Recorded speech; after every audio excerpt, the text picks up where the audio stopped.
नमस्कार दोस्तों, स्वागत है आपका मेरे चैनल में। मैं हूं ललित खुलवे। आज मैं एक थोड़ा सा हटके टॉपिक पे बात करने जा रहा हूं। मेरा जो आज का मुद्दा है या मेरा आज का जो टॉपिक है वो है, क्या भारत में अब पहचान आधारित राजनीति का नया दौर शुरू हो गया है? मैं ऐसा क्यों कह रहा हूं, इसके पीछे मैं आपको बहुत सारी फैक्ट्स के साथ बात करूंगा। कोई भी बात मैं इस तरीके की नहीं करूंगा, जो मुझे लगा वही मैं आपको यहाँ पर बताऊंगा। को हमारे देश में हो क्या रहा है कि जैसे हमारे देश में किसान हैं, आपके कभी किसान आंदोलन करते हैं, कभी युवा आंदोलन करता है। जैसा कि आप देख रहे होंगे, एक बार किसान आंदोलन किया था। आजकल जो नीट एग्जाम वगैरह को लेके युवाओं ने भी एक आंदोलन किया। अभी मैं मुद्दे पर आऊंगा कि युवाओं का आंदोलन असल में युवाओं का है या क्या था इसके पीछे, उसको विस्तार से समझेंगे। उसके बाद कुछ भ्रष्टाचार विरोधी आंदोलन हुए। तो इन मुद्दों पे अब राजनीति होने लगी है। जैसे शुरुआत करते हैं भ्रष्टाचार विरोधी आंदोलन की, तो आप समझ ही गए होंगे। भ्रष्टाचार विरोधी आंदोलन, हमारे जो अन्ना हजारे जी हैं, उन्होंने भ्रष्टाचार के खिलाफ लोकपाल बिल, इसके खिलाफ एक आंदोलन शुरू किया। वो तो हमेशा आंदोलन करते हुए आए हैं, उन्होंने बहुत सारे आंदोलन किए हैं और वो आज भी कहीं भी राजनीति वगैरह में इस तरीके की चर्चाओं में आज भी नहीं है। अब उस राजनीति के कारण, जो उस राजनीति के उस समय उस राजनीति में प्रमुख भूमिका निभा रहे थे, मैं बात कर रहा हूं अरविंद केजरीवाल जी की, आए भ्रष्टाचार आंदोलन को लेके। और सबसे बड़ी बात है, जनता ने ऐसा मैंडेट दिया, एक प्रकार से निर्दलीय पार्टी कहेंगे उसको, वो भी देश की राजधानी के क्षेत्र में एक ऐसा मैंडेट, एक निर्दलीय पार्टी, मतलब जो आम आदमी पार्टी है, एक प्रकार से उस समय निर्दलीय पार्टी के रूप में चुनाव लड़ रही थी, आई और 70 सीटों में से लगभग 67 सीटों पे इन्होंने ताबड़तोड़ विजय दर्ज कर ली। जनता ने पूरा मैंडेट दिया। आज वही अरविंद केजरीवाल, जो भ्रष्टाचार के विरोध से नेता बने थे, आज उस चीज को भूल गए। सोचो कितनी कैसा चल रहा है ये हमारे भारत में, कि आपने आंदोलन भ्रष्टाचार मिटाओ का किया, आपको मैंडेट भी इसीलिए मिला कि आप भ्रष्टाचार मिटाएंगे, लेकिन आपको जो मैंडेट जिस आधार पे दिया था, आप खुद उस चीज में लिप्त हो गए, आप खुद भ्रष्टाचार करने लग गए। तो कौन, चलो ये चीजें देखी, जनता समझी, तो परिवर्तन आया। लेकिन मैं ये कहना चाह रहा हूं कि आज की डेट में जो पब्लिक है,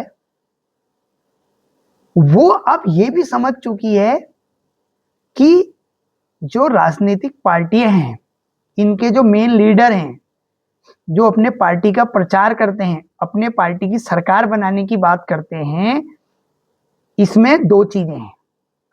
एक तो है चुनाव के दौरान ऐसी बातें करना कि जो आपने करना नहीं है, केवल बोलना। समझ रहे हो बात को, कि केवल बोलना है और बोलने से उस वोट को पा लेना है। आपको मैंडेट मिल गया, आप उस पर वर्क नहीं करेंगे, आप 5 साल तक किसी और चीज पे ही वर्क करेंगे। फिर 5 साल होते हैं, जनता फिर से एक मन बनाती है।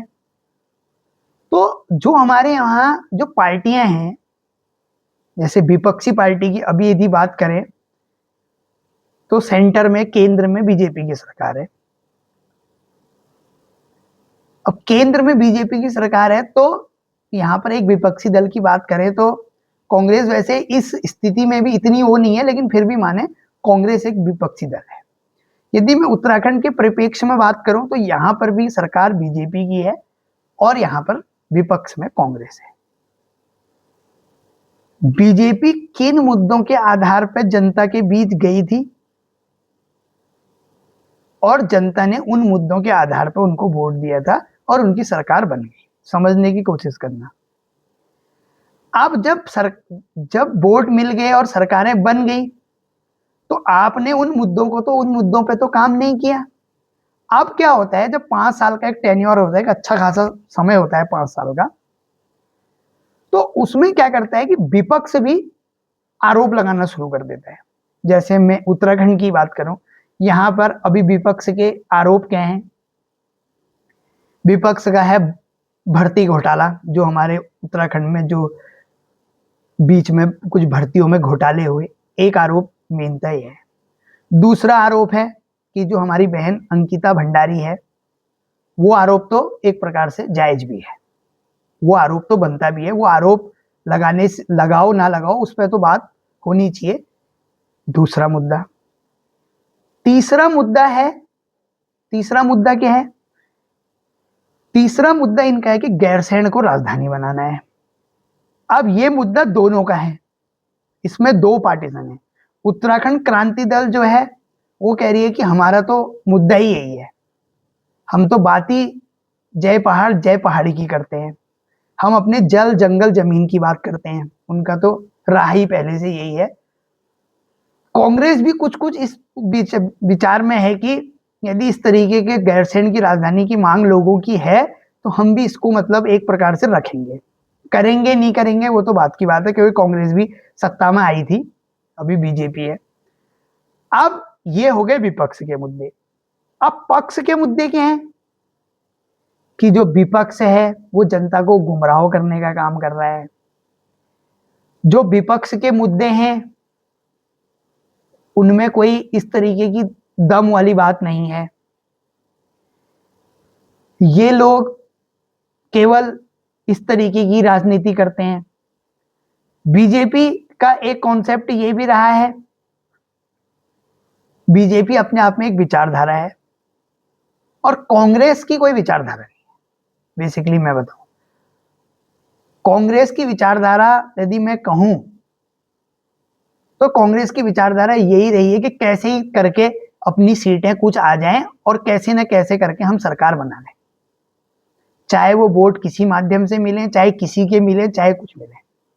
लेकिन बीजेपी का थोड़ा सा यहाँ पर एक चीज रहती है, बीजेपी यहाँ पर थोड़ा सा धर्म से रिलेटेड बात भी करती है, लेकिन उसका धर्म से रिलेटेड बात करने का मुद्दा ये नहीं है कि वो अक्सर जो हम बात करते हैं हिंदू मुस्लिम जो बात होती है, तो उनका मतलब ये नहीं है कि वो मुस्लिम का वोट उनको नहीं चाहिए या वो मुस्लिम के फेवर में काम नहीं करते हैं, ऐसा नहीं होता है। जब सरकारें बनती है तो सबके फेवर में काम होते हैं और सभी उसका लाभ ले रहे होते हैं। कोई भी आज की डेट में कोई भी स्कीम आती है, कोई भी सरकारों की कोई भी होती है, तो उसके लिए उसमें ये नहीं देखा जाता है कि कौन क्या है, उसमें देखा जाता है एक्चुअल में पात्र कौन है।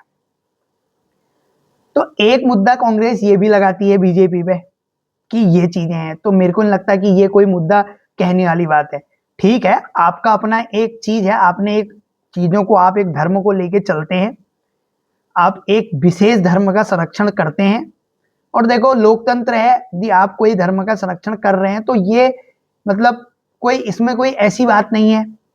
हाँ, जो हमारे पार्टी के मेन जो लीडर होते हैं, जो एक प्रकार से किसी, जैसे हमारे प्रधानमंत्री, हमारे रक्षा मंत्री, हमारे गृह मंत्री, इस तरीके के जो लोग होते हैं, ये जो लोग होते हैं ये नहीं कर सकते हैं इस तरीके की बातें, लेकिन पार्टी अपना एक विचार बना सकती है कि मैं जो हूं, मैं इस तरीके की विचारधारा का पार्टी हूं, मेरी विचारधारा ये है।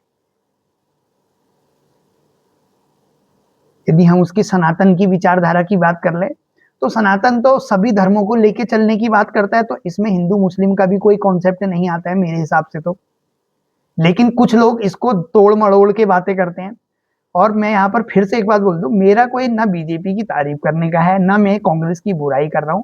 मेरा है तथ्य बताना कि हम किस आधार पर जनता के बीच में जाते हैं और हम जब हमें जनता मैंडेट दे देती है तो जनता अपने आप में एक ठगी महसूस करती है कि यार ये हमने क्या कर दिया। लेकिन अब 5 साल तक तो चलती ही है। 5 साल के बाद कुछ परिवर्तन का मन बनाते हैं, और जिनके लिए वो परिवर्तन का मन बनाते हैं वो भी कुछ इसी तरीके के लोग हैं। तो चिंता इसी बात की है, तो आखिर विश्वास किस पे किया जाए। अब आज की मैं बात करूं कि आपने देखा होगा ये कॉकरोच जनता पार्टी बनी है, ठीक है। परीक्षा घोटाला हुआ, जो भी नीट वगैरह का हुआ, ठीक है, गलत हुआ, क्योंकि एक बंदा इतने सालों से तैयारी करता है और जब वो कुछ तैयारी करके और एक एग्जाम में बैठता है और उस एग्जाम को लेके उसने काफी चीजें करी होती है, और जब उसके बाद उसको पता चलता है कि इसमें कुछ पेपर वगैरह लीक वगैरह हो गया या कुछ इस तरीके की चीजें हुई है, तो आहत जरूर होता है। मतलब आप कहें कि भैया उसकी तैयारी है, वो दोबारा भी दे सकता है, दोबारा दे सकता है, लेकिन एक उसका मनोबल टूटता है और थोड़ा बहुत उसमें फर्क पड़ता है। तो युवा आंदोलन कर सकते हैं, लोकतंत्र है, आंदोलन कोई भी कर सकता है, अपनी चीजों को सिस्टम के खिलाफ, सिस्टम को सही बनाने के लिए चीजें कर सकता है, इसमें कोई दिक्कत नहीं। लेकिन इसमें अचानक से एक व्यक्ति आ जाता है जो कि अभिजीत दीपके करके है, जो कि कॉकरोच जनता पार्टी नाम से एक पार्टी बनाता है, इसका फाउंडर होता है, और उसको रातों रात कई मिलियन व्यूज मतलब फॉलोअर वगैरह उसके हो जाते हैं।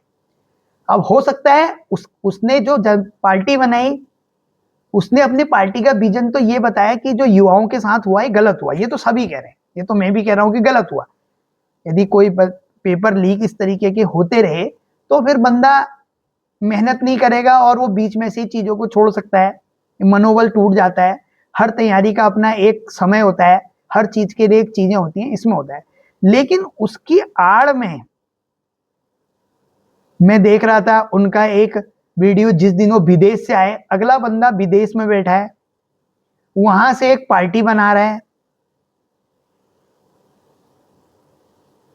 जो युवा लोग हैं, जो हमारे बच्चे हैं, जो भी मतलब हैं, वो उसको हो सकता है फॉलो इसलिए कर रहे हो क्योंकि इसने एक इस तरीके की पार्टी बनाई, तो एक मतलब लोग जुड़ेंगे तो हमारा एक मतलब उसका सही प्रभाव पड़ेगा और हम एक अच्छा आंदोलन या अच्छा चीजें सरकार के सामने लाके और उसमें चीजें सही कर सकते हैं। हो सकता है युवाओं ने यही देके फॉलो भी किया होगा।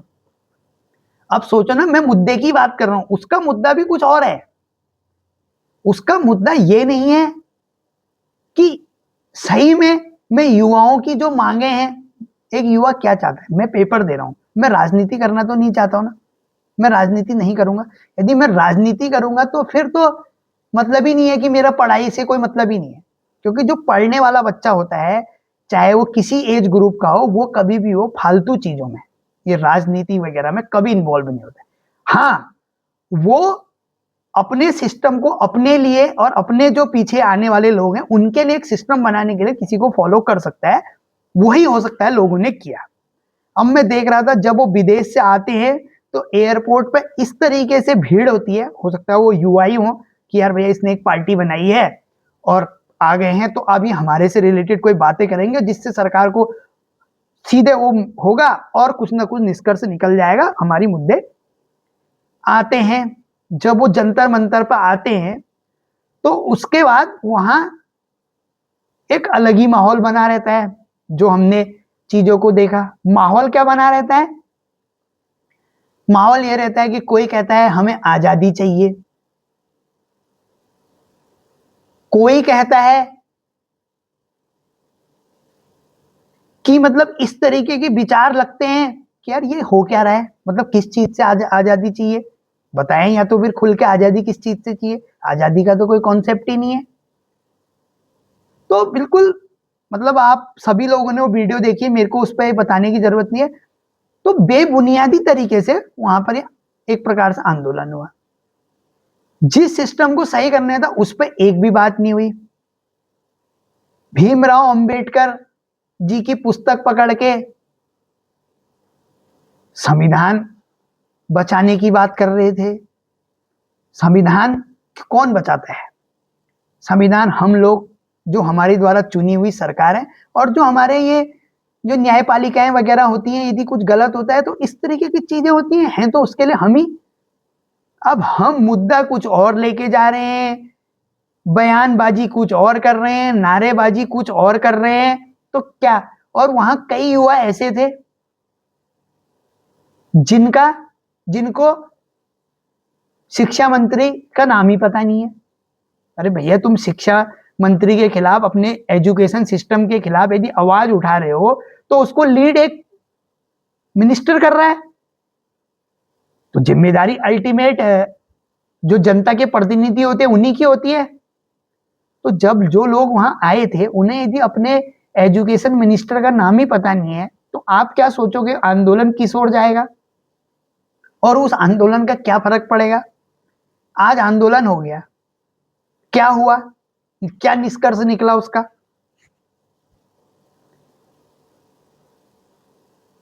कुछ। तो कहने का मतलब मेरा यह है कि क्या है ये सिस्टम, इस तरीके से कौन ये लोग हैं जो किसी की आड़ में आके राजनीतिक बन के और फिर ये चीजें करने लग जा रहे हैं, और जो लोग इनको सपोर्ट कर रहे हैं, जो लोग इनको अभी चीजें कर रहे हैं, वो बाद में ठगा हुआ महसूस कर रहे हैं। अरविंद केजरीवाल का ही ले लो, बढ़ चढ़ के लोगों ने वोट दिया, हर किसी ने वोट दिया। एक ऐसी पार्टी जिसका कोई जनाधार नहीं, कोई निर्दलीय पार्टी के रूप में आई है, और एक ऐसे राज्य के अंदर, एक दिल्ली राजधानी के अंदर अपना एक इतना बड़ा सरकार बनाना, और बिल्कुल फुल बहुमत से भी बहुमत से बनाना। उसके बाद से आपने जनता के साथ क्या किया? आपने क्या किया? आज आपके ऊपर भ्रष्टाचार के आरोप हैं, क्या वो भ्रष्टाचार के आरोप मतलब गलत हैं? नहीं गलत है, जनता भी देख रही है।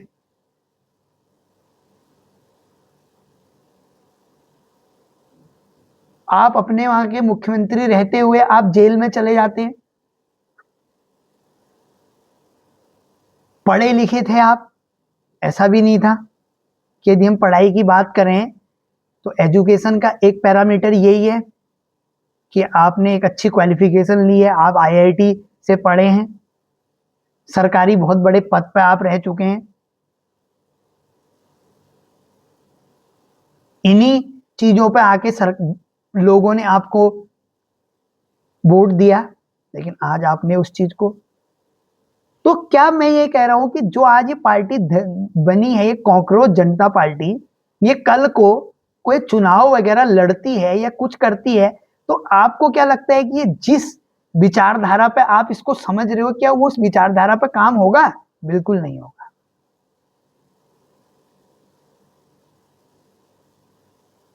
मेरा उद्देश्य कोई ये नहीं है कि जिन लोगों ने उनको फॉलो किया है वो गलत किया है। मैं क्या कह रहा हूं, फॉलो करने वाले हो सकता है कोई उनको उम्मीद हो कि एक लोग जुड़ेंगे, एक हमारा आंदोलन बढ़ेगा, सरकार पर दबाव पड़ेगा। यही मेन मुद्दा है। आंदोलन इसीलिए होते हैं कि आंदोलन में यदि भीड़ ज्यादा से ज्यादा होती है तो सरकार, यदि उनके मुद्दे और उनके सब चीजें सही होती है तो सरकारों को फर्क पड़ता है। हो सकता है एजुकेशन मिनिस्टर को इस्तीफा देना पड़ता, क्योंकि जनता के सामने कोई कुछ नहीं है। लेकिन जहां पर जनता ही अपने आप में वहां पर आके सबके अलग अलग मत हों, और जो लोगों ने एक्चुअल में वहां पर फॉलो किया था किसी चीज को लेके, उनको वहां पर कहानी समझ में आई कि ये मुद्दा जिसने हमने फॉलो करा था, ये मुद्दा तो दूसरा है। तो अब यहां पर जो प्रश्न होते हैं वो एक, क्या नेताओं को उभरना किसी वर्ग की समस्याओं के कारण होता है? क्या छात्र केवल राजनीति सीढ़ी बन रहे हैं या उनकी वास्तविक समस्या भी उठ रही है? क्या सोशल मीडिया ने नए तरह की जन राजनीति पैदा कर दी है? क्या भविष्य में छात्र और युवा राजनीति का सबसे बड़ा केंद्र बनेंगे? तो ये मेरे क्वेश्चन है, आप इन क्वेश्चनों को देखें, समझें, और आगे आने वाले समय में इन चीजों का भी, ये भी एक प्रकार से स्कैम है कि आता बंदा किस मुद्दे को लेके है, किस आंदोलन को लेके है, और लेकिन जब उस आंदोलन को लेके वो आता है, जनता उसको मैंडेट देती है, उसके बाद वो व्यक्ति उसी चीज में लिप्त हो जाता है। तो कितनी बड़ी बात है, क्या जनता उससे फिर अपेक्षाएं कर सकती है? कितना बुरा लगता होगा कि हमने जिस व्यक्ति पे उम्मीद रखी, जिस व्यक्ति को इस उम्मीद से वोट दिया कि ये व्यक्ति हमारे गांव की बात करता हूं मैं, गांव का विकास करेगा, और उसने जो हमें बातें बोली और जो उसने खिलाफ वहां पर पहले आंदोलन करे, उस आंदोलनों के आधार पर दूसरे व्यक्ति के खिलाफ जो भी वहां पर जनप्रतिनिधि रहा उसके खिलाफ आंदोलन करे, उस आंदोलन को देखते हुए लोगों ने कहा भाई ये व्यक्ति हमें चाहिए, ये व्यक्ति के विजन, इसके मुद्दे बहुत बड़े हैं। उस व्यक्ति, पूरे गांव ने उस व्यक्ति को वोट दिया, और जब वो व्यक्ति बन जाता है कुछ, उसके बाद से वो भी वही करने लग जाता है जो पहले वाला कर रहा था, तो जनता क्या करेगी, किस पे विश्वास करेगी? आज की डेट में ये भी हो गया है, कैसे विश्वास करें? मैं आपको आज अच्छी अच्छी बातें बोल रहा हूं, कुछ चीजें बोल रहा हूं, कल को जनता मेरे को मैंडेट दे देती है, कल को मैं कुछ राजनीति में आता हूं और जनता मेरी बातों पे आके मेरे को दे देती है, तो कैसे विश्वास करेगी कि जो बातें मैंने बोली ये होंगी? क्योंकि हम इस चीज के, हम इस धोखे के शिकार हो रहे हैं, और यही अब चलने लगा है। पहले से एक पार्टी बनती थी, घर घर लोग जाते थे, तब जाके उनके कुछ हजार या कुछ इस तरीके के लोग उनसे पार्टी में जुड़ते थे। आज कौन लोग हैं, कितने कहां के हैं, क्या है? हमने एक पेज बनाया, एक पार्टी बनाई फेसबुक पे, उसको वायरल किया, लोगों ने उसको फॉलो करना शुरू कर दिया, और पता चला कि वो पार्टी के फेसबुक पे या व्हाट्सएप, यूट्यूब पे इतने मेंबर हो चुके हैं। सब लोग उसी होड़ में लग गए कि कैसे हुए, क्या है भाई, ऐसा क्या खास है इस पार्टी में, क्या मुद्दा है इनका? जब देखा तो कोई मुद्दा नहीं, मुद्दा विहीन। मुद्दा युवाओं का था, युवा आए, और युवा लास्ट में मेरे को लग रहा है ठगी महसूस कर रहे होंगे, मुझे नहीं लगता उस वहां पर आने के बाद कुछ हुआ है, क्योंकि वहां की हरकतें, वहां के नारे, वहां की चीजों को देख के तो बिल्कुल भी नहीं लग रहा है।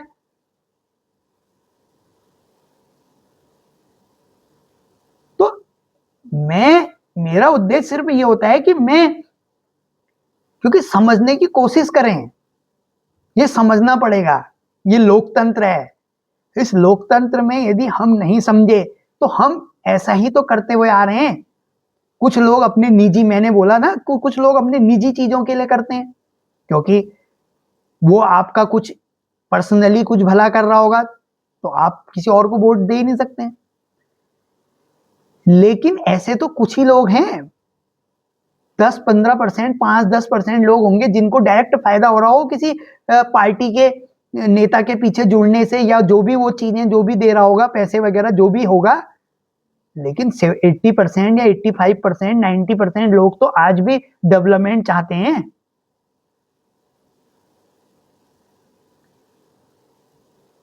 अब बात डेवलपमेंट की करेंगे, जब काम करने की बारी आएगी तो कई सारी चीजें, बजट नहीं है,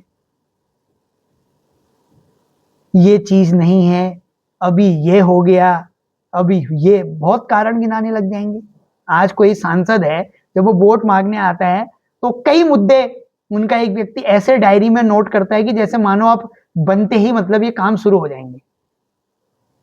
लेकिन जब वो बंदा किसी कारण से घुसता है उस गांव में या उस जगह पे, तो जब उससे पूछते हैं कि सांसद जी आपने तो ये बात करी थी, हाँ मैं इस पे बात कर रहा हूँ, मैंने ये मांग उसमें उठाई है, मैंने ये करा है।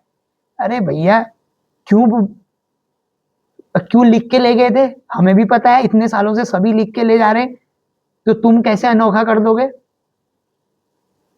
तो बातें वही बोलो जिससे कि लगे कि यार कल को हम जाएं तो भैया ये चीजें हैं, ये चीजें होती हैं, देना है तो वोट दो, नहीं देना है तो मत दो। सच्चाई ये है, ऐसा होगा। इतने काम हो सकते हैं, इतने काम नहीं हो सकते। हो गए तो ठीक है, नहीं है तो मैं कोशिश करूंगा। इन आधार पर वोट मांगो, कोई नहीं देगा।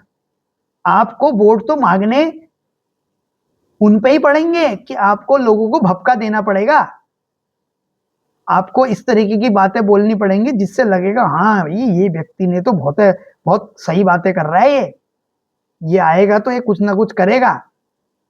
लेकिन करना नहीं है, क्योंकि वो सिर्फ बातें हैं। धरातल पर करने के लिए तो वो लोग ऑलरेडी कमिटमेंट कर चुके हैं ना बहुतों से, जिसने उनको चुनाव लड़ाया होगा। कई लोग हैं, कई प्रकार के लोग होते हैं जो फंडिंग करते हैं, कई सारी चीजें होती हैं, तो वो व्यक्ति जीतता है। अब उनका पूरा करेगा या फिर जनता के काम करेगा, एक ही का पूरा हो सकता है, या तो जनता का पूरा हो सकता है, जनता के काम हो सकते हैं, या तो जिन बंदों ने पैसे दिए उनका पूरा हो सकता है। उनका पूरा करते करते समय जाने में क्या ही लगता है आजकल। ये 2026 के भी छठे महीने में प्रवेश कर गए, अभी 2026 से 27 आ जाएगा, साल जाने में क्या लगे, कितने साल चले गए। तो इस चीज को समझना पड़ेगा, इन बिंदुओं को गहराई से समझना पड़ेगा। ये हर किसी के लिए जागरूकता, हर किसी को समझना पड़ेगा। ऐसा नहीं है कि मेरा इंटरेस्ट इन चीजों में नहीं है, हम अपनी नौकरी कर रहे हैं, कोई किसी से नौकरी ना करने के लिए मना नहीं कर रहा है। आप नौकरी करो, आप सब करो, आप जो कर रहे हो आप करो, लेकिन इस बात को सोचो, ये वोट एक दिन देना है, इसके लिए ज्यादा सोचने की जरूरत नहीं। उसी समय यदि सोच लिया कि जिस व्यक्ति के उस पर मैं ये क्लिक कर रहा हूं, रिकॉल हो जाता है 5 साल का, 5 मिनट में, 5 सेकंड में एक खाका बन जाता है अंदर से, जहां पर आपकी ईवीएम लगी होती है वहां से, और जो आपकी एंट्री होती है वहां जाने तक बन चुका होता है कि देना किसको है। लेकिन हमारे मुद्दे हमें वहीं भटका देते हैं, क्योंकि उस पोलिंग बूथ पे कोई हमारा चाचा होता है, कोई हमारा कुछ होता है, कोई हमारा कुछ होता है, उसको किसी न किसी प्रकार से कोई ना कोई चीजें मिल रही होती हैं, लालच। उसने कहा यार हल्द्वानी से इसने आने का टिकट दिया है, गाड़ी भेजी थी, अब यार इतना कर रखा है तो इसी को दे दो, क्योंकि फायदा कुछ है नहीं, लेकिन चलो इसने भेज रखी है गाड़ी, यार चल देते हैं, दे आएंगे, इसी को देंगे। फिर अब गाड़ी इसने भेजी, वोट, क्योंकि हमें पता है, बस कारण सिर्फ ये है, वह गाड़ी भेजी है, दूसरा भी भेज देता, उसको भी दे देते, मुद्दा तो है ही नहीं। राजनीतिक पार्टियों के जो जनप्रतिनिधि हैं वो तो अपने मुद्दे तुरंत तैयार कर लेते हैं, लेकिन जनता के कोई मुद्दे तैयार नहीं होते हैं कि किस आधार पर वोट देना है। ऐसा कोई नहीं है। आधार कौन है कि मेरे चाचा उसके खास हैं, तो भैया मैं तो इसी को दूंगा। तो फिर ऐसी तरीके की राजनीति करनी है तो ये चलते रहेगा। सरकार आएगी जाएगी, तुम वोट देते रहोगे और अपनी चीजों को, अपनी पहचान, अपनी संस्कृति, इनको खोते रहोगे। जिंदगी वैसी ही एक प्रकार से किराए की है और सभी लोग किराए पे हैं।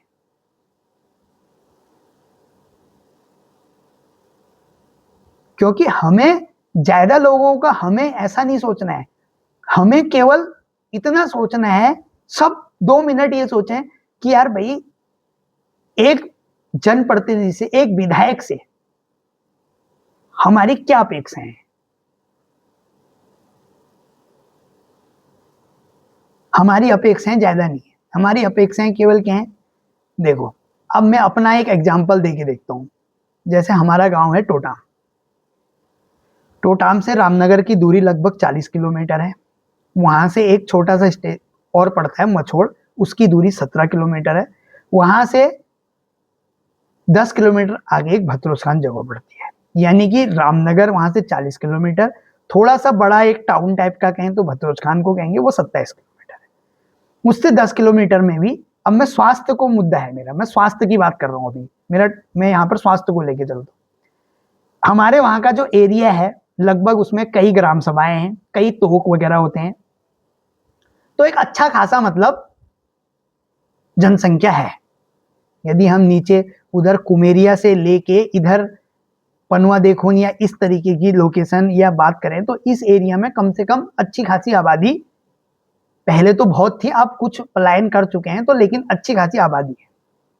यदि बाई चांस मैं अपनी बात कर रहा हूँ, हमारे टोटाम गांव में किसी व्यक्ति के को कोई भी दुख तकलीफ होती है, मैं एक प्रकार से प्रेगनेंसी की बात करता हूँ, गांव में आज की डेट में 12 बजे रात किसी को कोई प्रेगनेंसी से रिलेटेड कोई दर्द वगैरह होता है, तो मुझे बताइए आपके पास क्या सुविधा है, आप कहां ले जाएंगे।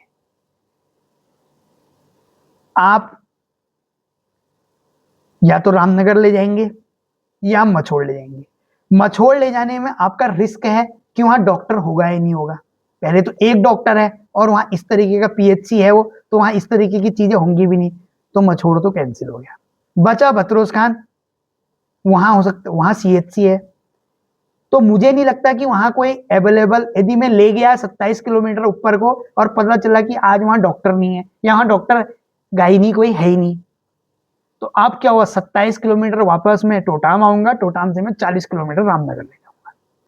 यानी कि तब तक मेरे को लगता है यदि किसी का तीव्र इस तरीके का दर्द वगैरह हुआ और इतने लंबा डिस्टेंस, रोडों की स्थिति भी थोड़ा सिंगल रोड, कहीं पर गड्ढे वगैरह, तो मुझे लगता है कि कुछ ना कुछ गड़बड़ हो सकती है। ये तो मैं एक प्रकार से टोटाम वहां पर एक सेंटर की जगह होगी, इससे लगे हुए गांव हैं, मैं उनकी बात कर रहा हूं, जिनको रोड में लाने में ही कम से कम आधा 1 घंटा 1.5 घंटा लग जाता है, क्योंकि रोडें भी गई है, फिर भी कुछ दूरी तो तय करनी पड़ती है, और वो गाड़ी भी किसकी हुई नहीं हुई, गांव में हर गाड़ी तो होगी नहीं, एम्बुलेंस का इंतजार करना पड़ेगा, 1 घंटे में एम्बुलेंस 108 को फोन करेंगे, उसकी भी एबिलिटी पे बात है कि वो भी गिनी चुनी है, हो सकता है वो भी व्यस्त हो या कोई खराब हो। तो अब आप सोचो, तो इस कंडीशन में लोग क्या करते हैं कि डिलीवरी की जो डेट होती है उससे कम से कम 3 दिन 4 दिन 5 दिन, जिनके शहरों में कोई होते हैं वो उनसे रिक्वेस्ट वगैरह करके वहां आ जाते हैं। अब जिनके नहीं होते हैं उनको तो वैसे ही रहना है, अब जो कुछ भी हो देखना है। तो मैं यदि ये कहूं कि यदि, चलो पहले तो पीएचसी वहां पर है, मैं कह रहा हूं कि उसी को आप सही कर दो, आप कुछ मत दो। गांव में सबसे ज्यादा ये चीजें हैं आजकल, प्रेगनेंसी वाला है, एक आप जनरल फिजिशियन टाइप का डॉक्टर दे दो, एक आप गायनी दे दो, और गायनी में रोटेशन का 2 गायनी दे दो, एक जनरल फिजिशियन दे दो, और एवेबिलिटी बना दो, और अपना कुछ इस तरीके का कर दो कि जिस दिन वो नहीं होती है तो बंदा कोई भी मतलब उसकी ओर ना जाए और दूसरी जगहों को मूव कर ले, कि हमें पता है कि मछोड़ आज वो डॉक्टर नहीं है तो हम सीधे रामनगर की ओर रुक करें, हम अपना समय बर्बाद ना करें। लेकिन नहीं, गायनी अच्छे अच्छे शहरों के सरकारी हॉस्पिटलों में नहीं है तो तुम्हारे पहाड़ों में कहां से आएगी? अब वो कैसे आएंगे, क्या आएंगे, वो तो उस पर तो अभी बात करनी नहीं है, वो तो बहुत ही लंबा टॉपिक है, उसमें सरकार लाना भी चाहिए, तो हो सकता है कोई आए कोई ना आए, क्योंकि उसके पीछे भी बहुत चीजें हैं, उस पर विस्तृत। अब मुझे बताइए कि ऐसे में कोई बंदा वहां पर जिसकी कोई सुविधा शहर में नहीं है, किसका कुछ नहीं है, तो वो तो भगवान भरोसे है। अब एजुकेशन की बात कर लेते हैं, मैंने बीच में वीडियो बनाई थी कि पलायन कर रहे हैं, पलायन होगा तो गांव में बच्चे ऑलरेडी, जब लोग बाहर ही चले जाएंगे तो उनके माँ बाप बाहर हैं तो बच्चे भी वहीं पढ़ेंगे, ऐसा तो है नहीं कि माँ बाप वहां हैं और बच्चों को घर गांव में पढ़ाने भेज रहे हैं, ऐसा तो कोई नहीं करेगा, करना भी नहीं चाहिए। अब जो लोग वहां हैं, यदि बाई चांस कोई बंदा वहां कुछ पढ़ भी रहा है, कुछ तैयारी भी कर रहा है, बाई चांस उसने पढ़ दिया या कहीं से पढ़ के गांव में रह भी रहा है, तो उसको पेपर देने के लिए, पेपर जो देना है चलो ठीक है, क्योंकि हर जगह ये उपलब्धता तो नहीं हो सकती कि आप हर जगह सेंटर बना दो, ये चीजें पॉसिबल भी नहीं है, लेकिन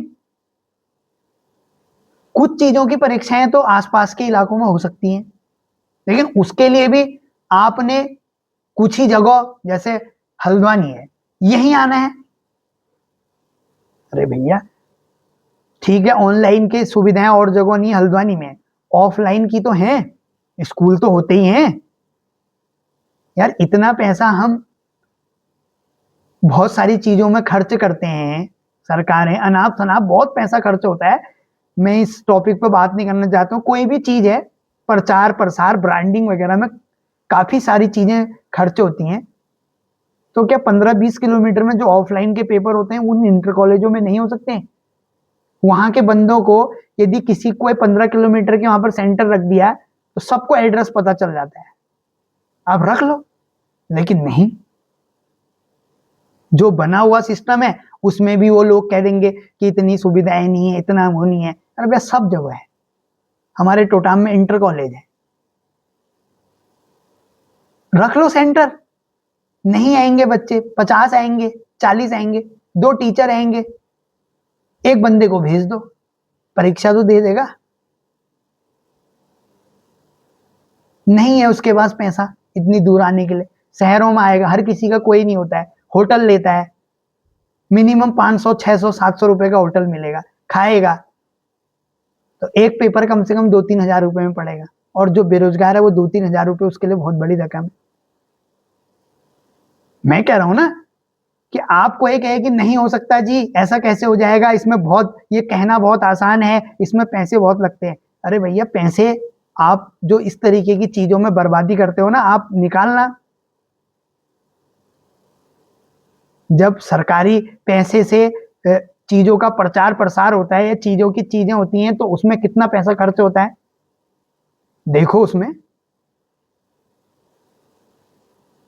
बहुत सारी चीजें ऐसी हैं जो जिसमें इस तरीके का, लेकिन जेन्युइन चीज पर कर दो ना उस खर्च को। अरे भैया हॉस्पिटल आपने बना रखा है पहाड़ में, 2 BHK 3 BHK का एक फ्लैट टाइप का बना दो, वहां डॉक्टर रहेगा, भले वो अपने बच्चे को शहर में पढ़ा लेगा लेकिन अपना वहां रहेगा। अनाप शनाप चीजों के लिए आपके पास पैसा है, यदि शहर में उसको उस चीज के 4 लाख 5 लाख रुपए मिले, दे दो ना 7 लाख रुपए, क्यों जाएगा। और वहां पर चीजें कर दो जो उसको गायनी के लिए चाहिए, जो एक शहर में आके वो करती है ऑपरेशन, उसके लिए रख दो सिस्टम। बिल्डिंग आपके पास है, उस बिल्डिंग के रख रखाव में आप कई पैसे खर्च करते हो, पता नहीं किस तरीके का रख रखाव होता है वो, लेकिन कोई करना ही नहीं है। और फिर ये कह देना कि पहाड़ में डॉक्टर टिकते नहीं है, क्यों टिकेगा, इतनी साल उसने मेहनत कर रखी है। हर कोई अच्छी जगह रहना चाहता है, हर कोई शहरों में रहना चाहता है, तो तुम्हारे पहाड़ों में बिना सुविधाओं के एक खाली एक कमरा दे के या वहां रह के वो क्यों रहेगा, वो क्यों सोचेगा पहाड़ों के बारे में। भाई आप उसको सुविधाएं दो ना, आप उसको वो सुविधाएं दे दो कि जो एक शहर बना दो ना उसके लिए एक फ्लैट डॉक्टर के लिए, बनाते ही हो आप शहरों में, कोई यूनिवर्सिटी वगैरह होती है वहां अलग अलग क्लासों के लिए अलग अलग टाइप के बनते हैं, उनमें सब होता है, एसी वगैरह जो भी चीजें होती हैं, तो क्यों उनके लिए क्यों नहीं बना रहे हो भाई।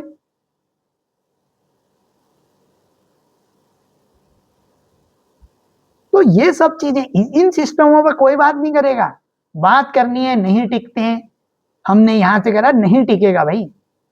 जिस व्यक्ति ने शहर में और जिस व्यक्ति ने इस तरीके की चीजें करी हैं और वहां बात आती है कि उनको पेशेंट नहीं मिलते, मिलेंगे कैसे उनको पेशेंट, तुम्हारे पास वहां सुविधाएं हैं, उसको ऑपरेट करने के लिए तुमने कुछ रखा है, और जब ऑपरेट करने के लिए नहीं रखा, डॉक्टर नहीं रखा, तो लोग जाएंगे क्यों वहां।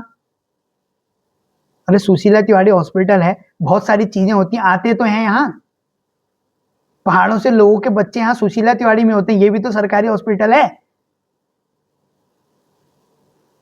तो जो उनके हो जिनके बच्चे वहीं, जिनको दर्द हो रहा है वो पहले वहीं तो दिखाएगा, वहीं डॉक्टर मिल जाएगा, तो क्यों रेफर करेगा।